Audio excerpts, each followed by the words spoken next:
What is a starseed? Better yet, who is a starseed?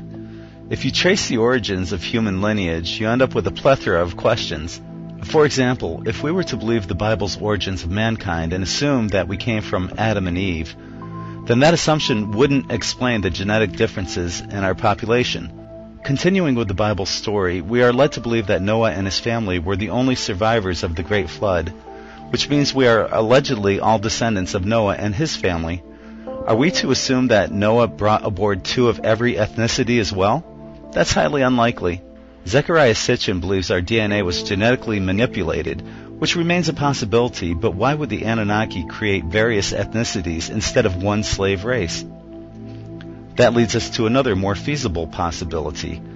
We were seeded here from various star nations. In this premise, genetic and ethnic diversity is explained. It also covers the differences in our blood types, such as Rh negative, Rh positive, A, B, AB, and O blood types.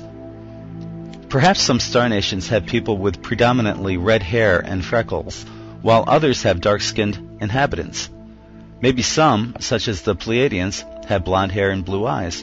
It's also possible that Sitchin's premise is correct, while other star nations also seeded the planet with their genetic offspring. Perhaps we would look at ourselves differently if we saw a planet inhabited by various star nations, versus segregating ourselves from one another through patriotism, nationality, and prejudice. Is it possible that our planet is one gigantic galactic experiment to see how various star nations would get along with one another?